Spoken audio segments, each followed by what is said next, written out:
Pronto. Nasceu. É homem, mãe! Olha só a cara dele, mãe! Não é bonitinho? Oxente, que menino feio, danado. Ah, só também não é nenhuma beleza, não. Chora não, irmãozinho. Chora não. Feiura não é documento. E nome, ele não vai ter, não? Macunaíma. Nome que começa com Ma. Tem Macina. Macunaíma! Herói da nossa gente! Ai, que preguiça.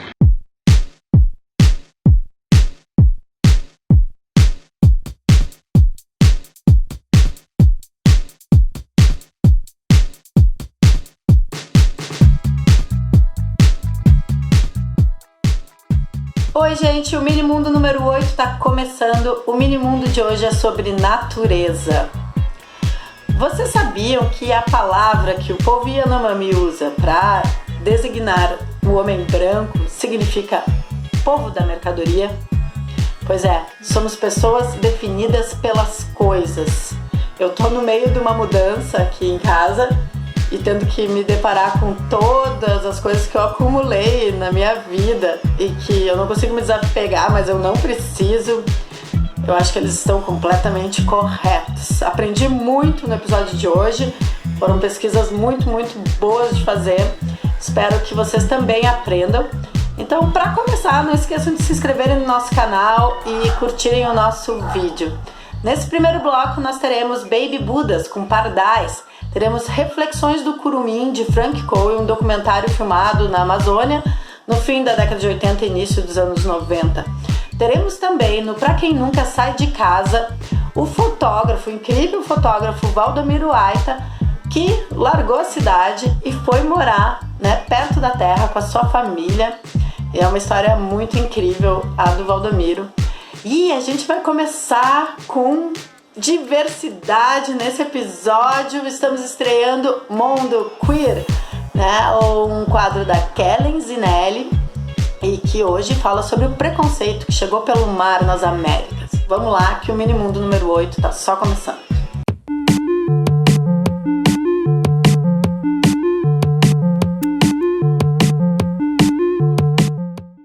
O preconceito chegou pelo mar, ou caravela. Tibira era o nome pelo qual os tupinambás chamavam as pessoas que não ocupavam o papel culturalmente entendido como masculino para os europeus. A execução de um tibira pelos portugueses em 1600 é conhecido como o primeiro caso de homofobia da história do Brasil. Mas embora seja o primeiro com registros completos, há relatos de extermínio de indígenas das mais variadas etnias por práticas homossexuais desde a metade do século XVI. Isso porque o preconceito chegou junto com o europeu. Os povos originais das Américas nunca seguiram a divisão binária dos sexos entre feminino e masculino. Essa é uma construção cristã que os invasores imperialistas impuseram aos povos nativos durante a colonização.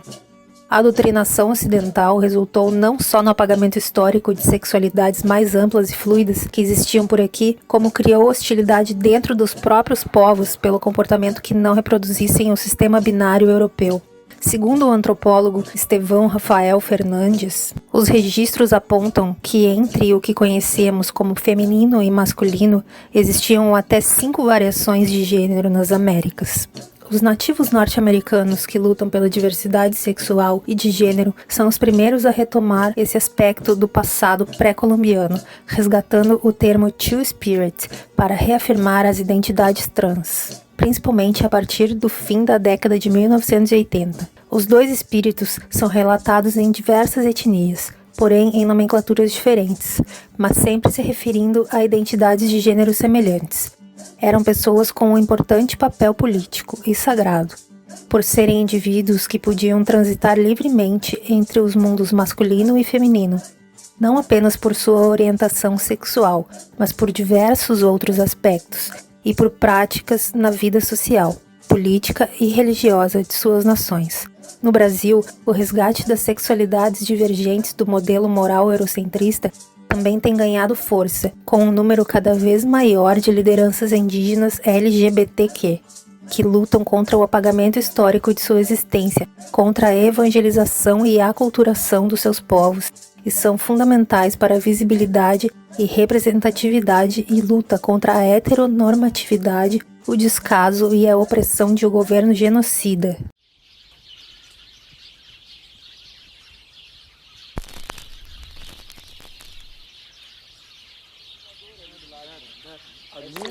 I wish I could.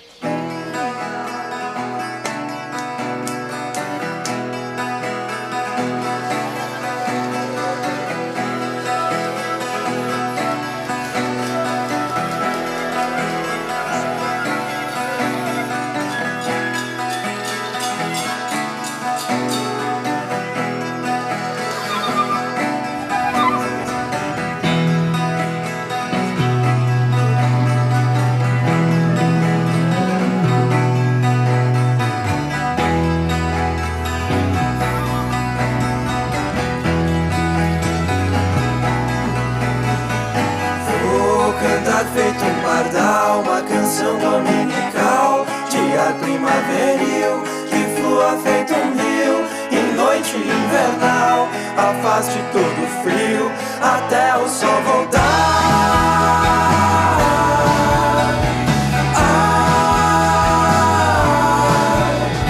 Se atrasado o sol voltar, esquecendo de brilhar, e assim mais frio trouxer, o que se há de fazer? Deixá-lo nos guiar, uma terra qualquer, que seja mais amena.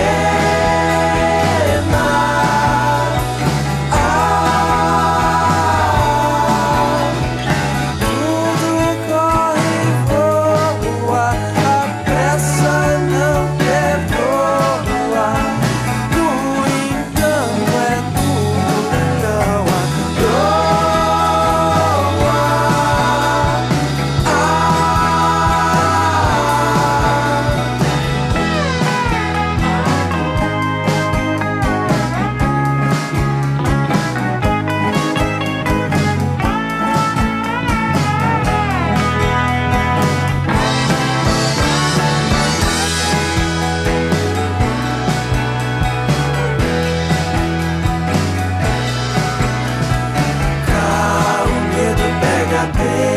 Cego se condena, não se levantar, sempre a desprezar que asas pequenas também podem voar, sem medo do final.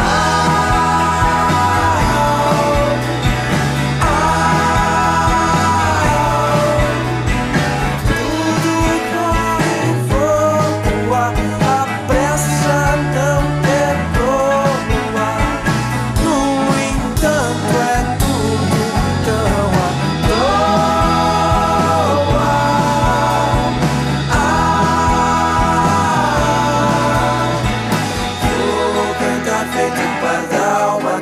dominical, dia primaveril, e flua feito um rio, em noite invernal, afaste todo o frio, até o sol voltar.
Por que tu fez isso? Por que tu fez isso? Por que tu fez isso? Eu saí da cidade para ir morar no campo.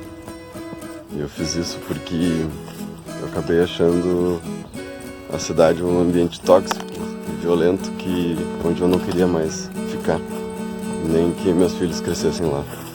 Eu desejava uma outra qualidade de vida e eu queria que isso fosse possível de alguma forma, assim, que a vida não fosse só pagar boleto e fazer tudo sempre de novo, correr atrás das contas e tentar sobreviver. Como tem sido planejar o futuro neste momento em que acordar saudável já é uma grande emoção? Eu diria que planos para o futuro eles são essenciais, especialmente nesse momento que a gente se encontra, onde a gente tem também muita ansiedade, né? Porque o tempo das coisas está diferente, isso incomoda, né? Porque isso nos tira da nossa zona de conforto. Mas também é um momento bom para aproveitar já que o tempo das coisas está diferente, né? A gente está sempre reclamando que nunca tem tempo e que, né, não tem tempo para as coisas que a gente quer fazer, que a gente gosta de desenvolver para os nossos filhos, para nossa família. Então, aproveitar isso para a gente rever os nossos planos, né, e tecer novos e, quem sabe, novas conexões. Umbanda, espiritismo, ilusionismo, ciclismo, cristianismo, santo daime, café preto ou Bob Marley? Ayahuasca, café preto, espiritismo, maconheirismo. Faça você mesmo. Talvez punk. Uma música para ouvir na Ilha do Resguardo. Então, uma música que eu tenho escutado bastante na Ilha do Resguardo é Walk, do Foo Fighters. Acho que tem uma belíssima condução e uma boa elevação de moral. Dá vontade de fazer coisas.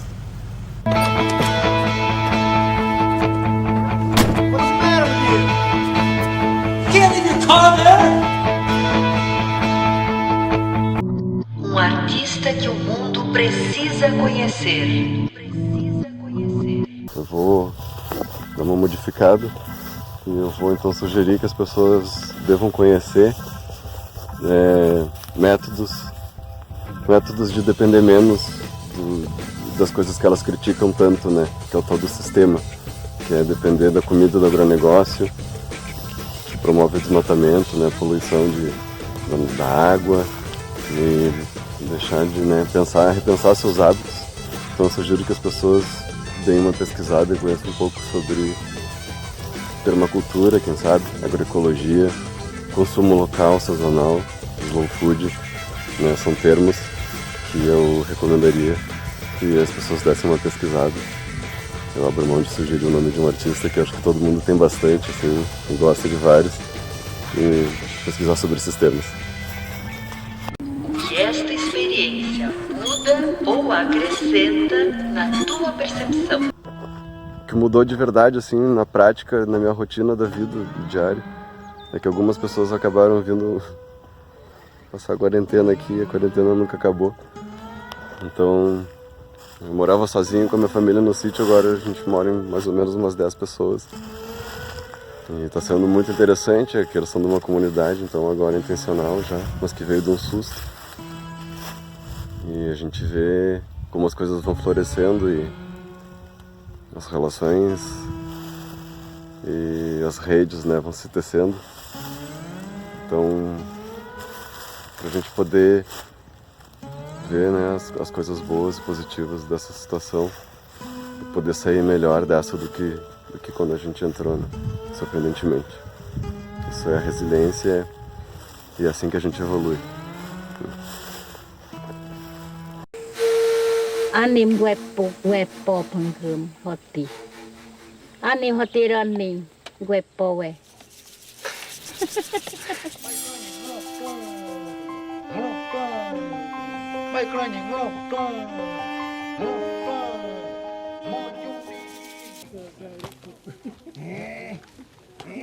A Índia Crincati está tecendo esse rede aí para te dormir, para que descansar, pode ela deitar no rede, a esposa dela pode usar.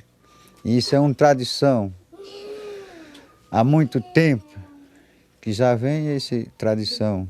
Ela está prestes para que terminar esse rede e deitar, descansar. Bom, então os índios estão se pintando que é para pegar a tora. As índias que vão à frente, pegar as toras deles. Não é só uma tora não, é bastante tora, muito tora.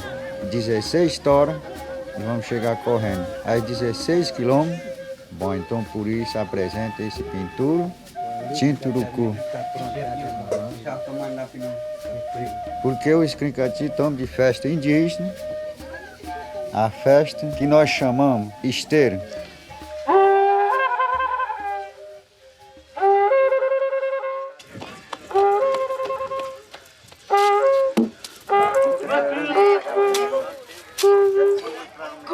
Nem mesmo me dá minha pista na mascrana para não, minha mulher está minha pista, meu crono me dá meu quem, mesmo nem com mascrana para não. O ganem tá minha pacto não, creto. E o Minimundo número 8 segue girando. A gente assiste agora o ambientalista Alexandre Hatz com uma breve história da ecologia no Rio Grande do Sul, no Brasil e no mundo. Teremos também Café com Bolo no Sítio, um vídeo divertido com Luciano Bolo, um dos melhores bateristas de jazz aqui do sul do país. Tem também o audiopoema Lapsus, do João Pedro Woppler, Pipocando Psicanálise com a Bárbara Corsetti, o clipe Construção Civil dos Torto e vamos começar o segundo bloco com Trago Mentiras do Meio Ambiente.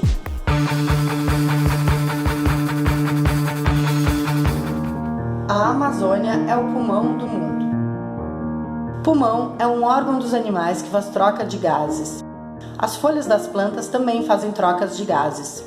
Então, a Amazônia funciona até como um tipo de pulmão.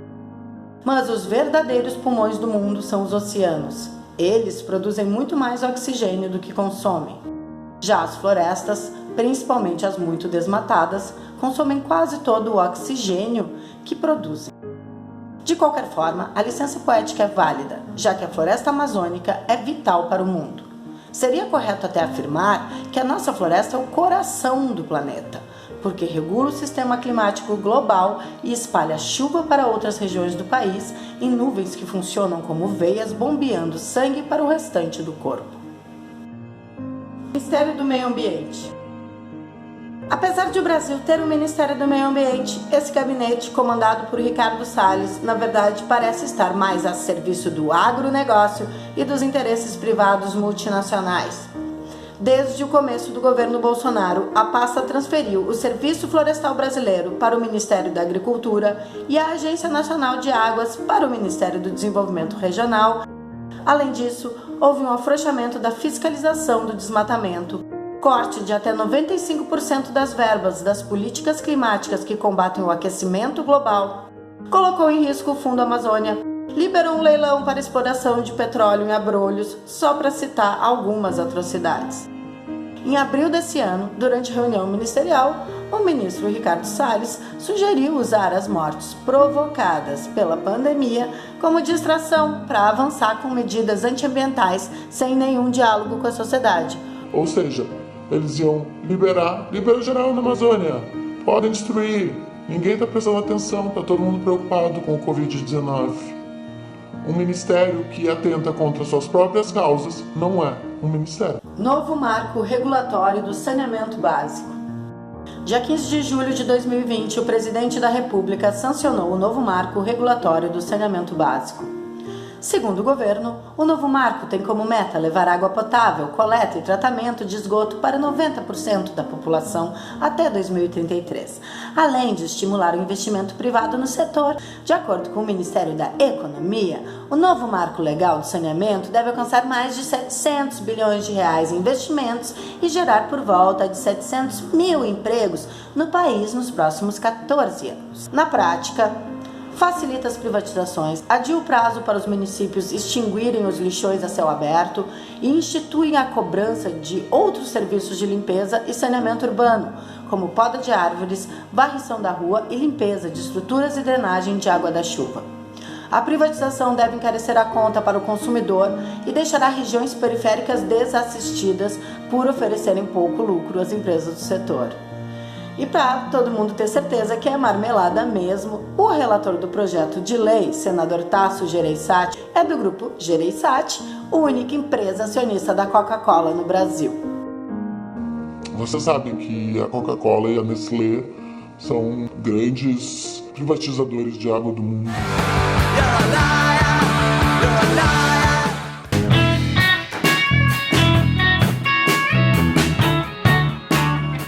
E um belo dia a espécie humana conheceu o paraíso. Ao invés de aproveitar essa beleza toda, uma vida boa, farta, cheia de delícias, com o passar do tempo resolveu detonar com tudo, defecar pelos cantos e estragar totalmente a festa. E acreditem, Deus não nos expulsou do paraíso, a gente continua aqui para terminar o serviço. Eu sou Alexandre Hatz, especial para o Mini Mundo, para falar de natureza, necropolítica e desgoverno. Em 1962, Rachel Carson publicou o livro The Silent Spring, A Primavera Silenciosa, um livro odiado pela indústria química, porque ele justamente denuncia que todas aquelas sobras de guerra, toda aquela matéria-prima para bombas e explosivos estavam agora sendo enfiadas na nossa comida na forma de defensivos agrícolas e fertilizantes. Não é à toa que a gente vive tão envenenadas. Toda essa tecnologia de guerra precisava ser desovada em algum modelo de sociedade. E só para lembrar, aquela explosão proto-apocalíptica que aconteceu em Beirute há umas semanas atrás, na verdade eram toneladas de sulfato de amônio, um tradicional adubo nitrogenado que faz as plantas ficarem bem verdinhas e bem doentes também. E a gente come isso tudo depois. São explosivos, são resíduos de guerra que são transformados na nossa comida agora. Tudo isso é a ideia de que a natureza não é uma entidade que mereça respeito ou que tenha direitos. Toda essa coleção de epifanias que aconteceram ao longo da década de 60 incluem também o nosso querido Lutzenberger. José Lutzenberger, com quem eu trabalhei durante muitos anos e com quem eu acompanho a Fundação Gaia até hoje. Nós estamos aqui no nosso mini mundo, que é o Rincão Gaia. Estava ele lá por 68, opa, que ano bacana, no meio das montanhas do Marrocos, atendendo plantadores de maçã, e lá ele percebeu que alguns plantadores de maçã se negavam a usar os produtos da BASF nas maçãs que eles serviam para os seus familiares. E ali então ele desistiu disso tudo e em 1970 ele voltou para Porto Alegre para trabalhar como paisagista e chegou aqui e se deparou com uma fábrica de celulose completamente podre, o Guaíba sendo aterrado por lodo e as lavouras de arroz entupidas de agrotóxico e a Amazônia sendo queimada sistematicamente. Mas o que acontece? Essa época nós vivíamos uma ditadura militar e foi justamente na ditadura militar que surgiram os primeiros burocratas do meio ambiente. O primeiro secretário especial do meio ambiente, o Paulo Nogueira Neto, era um naturalista que estava ali a serviço primeiro do governo Médici, depois do governo Geisel, para dar um aval, para botar um pano quente em cima das inverdades que a gente tinha que viver, senão a gente era preso, torturado e morto. Em 1978 surgiu um problema muito grave na Praia do Hermenegildo, que houve uma mortandade massiva de mariscos, alguns animais domésticos e peixes. Essa foi chamada a Maré Vermelha. Os políticos da época, o presidente da casa, o chefe da Casa Civil, Golberido Couto Silva, presidente Médici e o Paulo Nogueira Neto tentaram convencer a população de que se tratava da maré vermelha, uma explosão de algas que produz gases tóxicos. Na verdade, alguns anos antes, um navio cheio de produtos químicos da Dow Chemicals especialmente o isocianato de metila, encalhou em Punta del Diablo, no Uruguai, e ficou lá por um bom tempo submerso. O Golbery Couto e Silva, na época, era o diretor-presidente da Dow Chemicals no Brasil. Em 1978, durante uma tormenta, o casco desse navio rachou e deu essa porcaria toda. E até hoje, apesar de todos os laudos científicos, os laudos oficiais apontam para um desastre natural. O que é um ministro do meio ambiente? O Lutzenberger, durante o governo Collor de Mello, foi chamado para ser secretário especial do meio ambiente. É mais ou menos a mesma coisa que um ministro. Ele, apesar de não concordar com aquele tipo de política, aceitou porque viu ali uma oportunidade de entrar nesse meio e fazer o que tinha que ser feito. E ele fez de fato. Durante os 2 anos que ele sobreviveu ao governo Collor, ele fez muita demarcação de terras indígenas, tratados internacionais, etc. e tal. E antes da Rio 92, ele aproveitou para ser demitido. É quando ele estava prestes a denunciar todas as propinas, a indústria de propinas do IBAMA. Só viemos a ter um ministro mesmo, um Ministério do Meio Ambiente, após o impeachment do Collor, em outubro de 92, quando o Itamar Franco assumiu o governo e chamou o Fernando Coutinho para ser o primeiro ministro do Meio Ambiente. Hoje, o que a gente vive com o Ricardo Salles é de uma pornografia ecológica tremenda. Ele não tem nem vergonha de esconder que ele está lá a serviço do desmatamento, a serviço da grilagem e da mineração completa e sem limites. Inclusive cooptando alguns índios e bradando na televisão, dizendo que os índios têm direito de destruir a Amazônia. O Bolsonaro nunca escondeu que ele tinha vontade de voltar aos mesmos esquemas da ditadura militar. E é o que nós estamos vendo.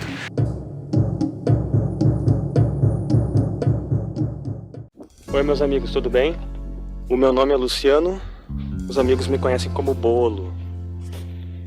Eu sou músico, baterista, compositor, professor e vou falar um pouco sobre a minha experiência morando em um sítio. Eu moro aqui nesse sítio há uns 10 anos, tá? Esse lugar aqui se localiza no topo de um morro de Porto Alegre, o Morro da Extrema, o último morro de Porto Alegre. Mais ou menos uns 40 quilômetros de Porto Alegre. Aqui no sítio é produzido aipim, batata doce e cebola. É uma parceria que a gente faz com uma família de agricultores mesmo, daqui da região, e a gente tem uma parceria muito linda. Vai além assim da relação grana, sabe? É algo bem mais profundo, assim, legal. Ali tem uma galerinha trabalhando, ó, abelhas, bem bravas. Esse é o gordo. Oi, gordo.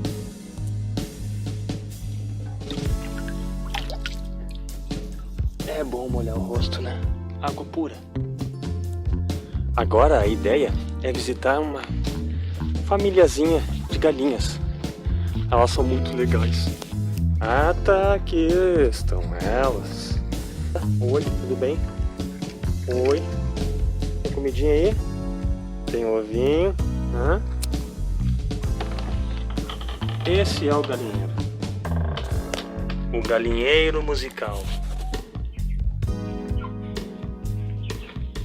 Aqui tudo rola.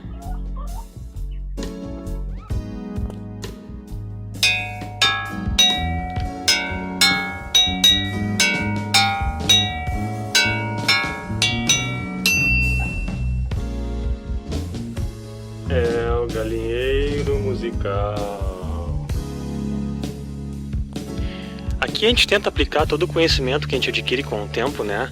É isso, é um aprendizado através das visitas dos amigos, né? As pesquisas e tudo, né? Sabe como é que é? A gente vive num mundo cheio de coisas e ideias, invenções, a gente vai tentando. Algumas dão certo, outras não. Isso aqui é a coleta de água da chuva, né? Que a gente usa para muitas coisas, inclusive para irrigar aqui aquela hortinha básica que a gente tem, né? São tantas surpresas que nascem. Então tá, galera, essa volta aí me deixou meio cansado, sabe? Acho que agora eu vou fazer uma fogueira e tomar um café. Abraço e beijo de todo mundo. Valeu, até mais. O corpo deforme em ar, extrato de selva, instada no ar, a mosca do afeto rege vultos, num pulso, colmeias, lapsos de veias, espasmos, da sombra morta, sem cheiro.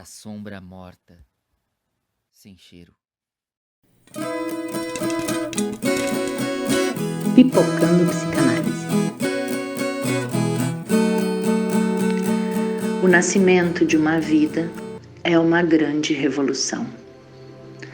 É necessário muito cuidado e atenção para que a nova vida siga viva e cresça viva, pois a morte está sempre jogando com a vida. É preciso dedicação para a vida, para que a morte não perturbe o seu caminhar. Falar de vida nova, de morte rondando a vida, de cuidados e dedicação com a vida, não está associado somente ao ser humano. Somos uma cadeia de muitas vidas. Somos encontros de muitas vidas. E cada passo que damos, cada escolha que fazemos, também influenciam em toda a vida que nos circunda. Como fazer para reconhecer que não estamos sós? Que nossa vontade não pode ser cumprida somente para o nosso próprio prazer? Como reconhecer que o outro está fora, mas também está dentro de cada um de nós? Somos marcas de muitos desejos de outros. Nascemos em uma família onde todos os jogos de desejos podem surgir. Nascemos sendo objetos de outros e é crescendo e reconhecendo os próprios desejos que podemos nos constituir como sujeitos. E é sendo sujeitos, sujeito de nossos próprios desejos, ou seja, responsáveis por cada ato que fazemos, que podemos contribuir com o todo. Outro dia, meu filho Joaquim, na sua vida de 6 anos, me disse: eu gosto muito que tu seja minha mãe, que meu pai seja meu pai, mas gosto mais ainda de todos os meus avós e bisavós e tataravós que vieram antes de vocês, porque sem eles eu não estaria aqui. Eu me emocionei demais quando ele falou isso. Abracei ele bem forte e agradeci tamanha lucidez em um ser ainda tão pequeno, mas nitidamente crescido no reconhecimento da importância dos que antes de nós chegaram. Não há vida a sós. Não há forma de vida existente que não esteja de alguma forma cravada em nossas almas. Respeito, empatia, solidariedade, compaixão são sentimentos ligados à vida, ao desenvolver da vida, ao crescer da vida. O contrário disso é jogar com a morte. A escolha sobre estar ao lado da vida ou da morte cabe a cada um hoje.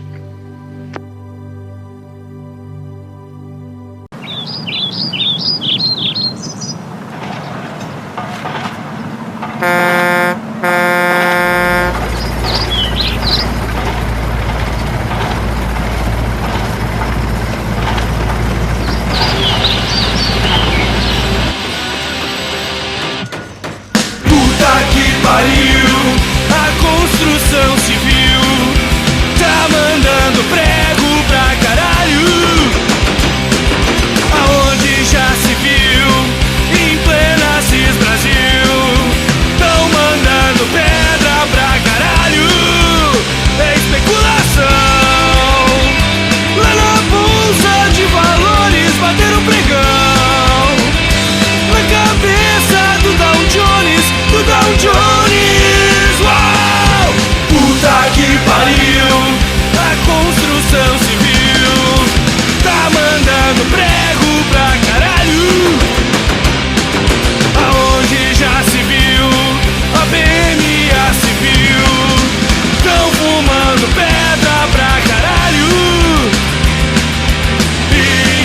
Pouso de cascalho.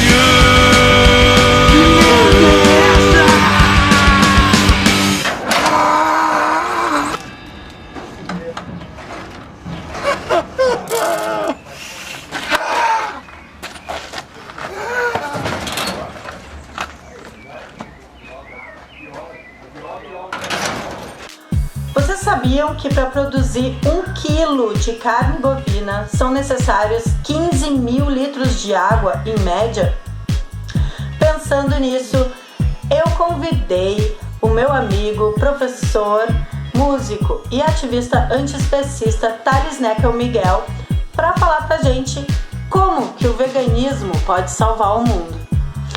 Na nossa pequena galeria de hoje nós temos o vídeo Uau Micura. Micura era o irmão de Maíra na obra do Darcy Ribeiro. E a gente traz esse vídeo com as vozes e os sons dos verdadeiros líderes do Brasil. Para começar esse terceiro bloco, Johns and Marys com um grito pelo uso consciente do mais valioso dos nossos bens, com vocês, terra, planeta, água.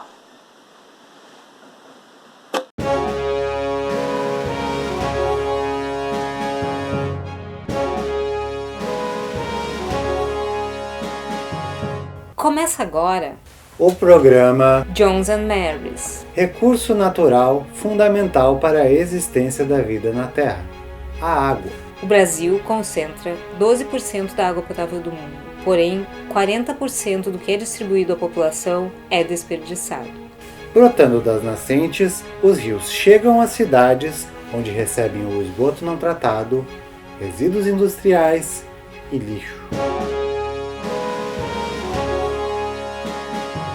A água contaminada mata animais e plantas, é imprópria para o consumo, fonte de mau cheiro e doenças. A extração excessiva, construção de represas, poluição, mudanças climáticas e espécies introduzidas pelo homem são as principais ameaças para os rios do planeta. O Brasil produz 8 milhões de litros de esgoto por dia, somente 36% desse volume tratado. O restante polui o solo, os mananciais e os mares. Baleias, pássaros, focas, tartarugas, leões marinhos e peixes são os primeiros a serem atingidos. Esses animais confundem pedaços de plástico com alimentos. Quem vê de longe o espetáculo das espumas do rio Tietê em Salto, no interior de São Paulo, até pode achar que é uma manifestação de beleza da natureza. A espuma é o resultado do acúmulo de produtos químicos e esgoto despejados na água do rio Tietê diariamente há pelo menos um século. A poluição está lá, à vista de todo mundo. O rio já não tem mais água. O que corre pelo seu leito é um líquido preto espesso que cheira mal.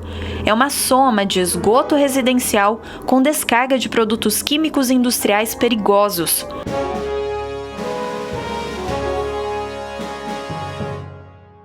A grande concentração de dióxido de carbono na atmosfera afeta o regime de chuvas no planeta, aumentando as chuvas pesadas, diminuindo as moderadas e causando secas prolongadas em determinadas regiões. Apenas uma pequena parte da água que consumimos precisa ser potável, para beber e para cozinhar. A água da chuva serve para lavar roupas, tomar banho, limpar a casa, lavar carros e abastecer descargas sanitárias. E por que não aproveitar a abundância desse recurso para diminuir a nossa demanda por água potável? A chuva já vai cair. Sara, nem precisa abrir a torneira. O grande enxágue chegou, a gente conseguiu! Vamos pra dentro, AJ! E ainda sobre a água, os riscos da privatização do saneamento básico. E quem vai falar sobre os impactos dessa medida para a população é Francisca Dalgisa da Silva, socióloga e membro da Associação Brasileira de Engenharia Sanitária e Ambiental de São Paulo.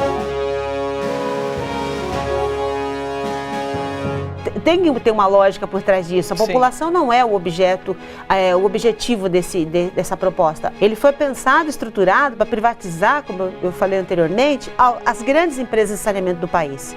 São Paulo está quase 100% saneado. Quem privatizar, comprar São Paulo, senta, pilota e não precisa investir.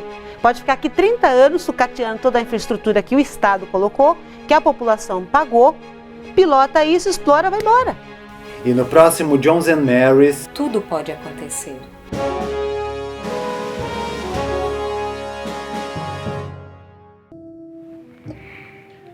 Então, o que eu acho? Como que o veganismo pode salvar o mundo?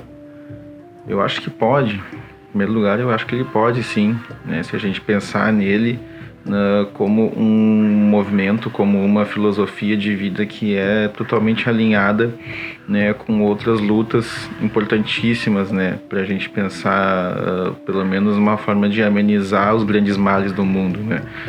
E aí a gente fala assim, né, de que pautas a gente está falando, né, das que a gente mais tem ouvido falar ultimamente, né, dentro da luta antifascista, né, enfim, a luta contra o machismo, contra o racismo, contra a LGBTfobia e também assim a luta pela soberania alimentar, né, pela moradia digna para todo mundo e enfim a luta ambiental, né, a causa ambiental. Então assim todas essas lutas elas estão juntas com o veganismo. Então se a gente conseguir pensar no veganismo como a luta pela libertação animal e pela libertação humana, a gente consegue juntar com todas essas outras pautas perfeitamente, sem nenhuma atravessar a outra.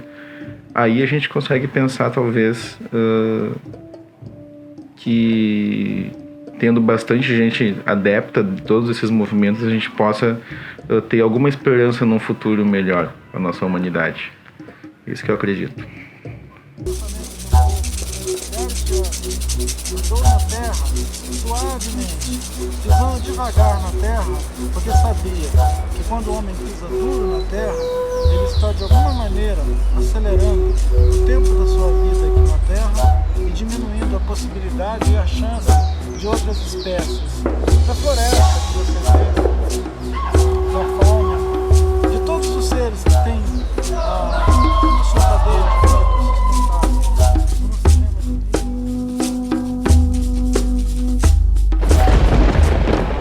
Porque sabendo os sacidas de estamos tirando, roubando.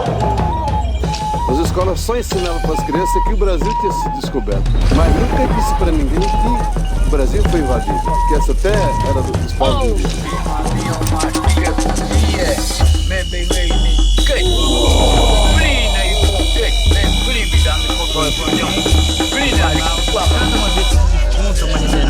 E esse foi o Minimundo número 8. Não se esqueçam de se inscreverem no nosso canal Pandemídia. Aproveitem e deem uma olhada que tem novidades no canal. A gente está agora soltando os quadros soltos ali para quem não tem tempo de ver o programa inteiro. O programa está cada vez maior, né? Pode ver os quadros separadamente. Eu vou dar algumas dicas para vocês. Ó, a coletânea antifascista do Arquivo Punk Rock do Sul. É uma coletânea com 23 artistas muito legais do punk rock, do rock, de várias vertentes e estilos. E todo o dinheiro que a gente arrecadar com a venda do CD vai para Mulheres Mirabal aqui de Porto Alegre. Também queria dar dica de leitura, Ailton Krenak. A Vida Não É Útil, saiu agora, e Ideias para Adiar o Fim do Mundo. Grandes livros, grandes ideias, um dos pensadores mais importantes do Brasil no momento, tá? Os livros são super acessíveis, então vocês podem comprá-los. Tenho certeza que vocês podem ir ali na livraria ou encomendar pela internet e comprá-los. A gente vai terminar com o clipe dessa banda que eu adoro aí, que tem gente do Brasil inteiro, que é a Grupos do Papa, com Brisa Tropical.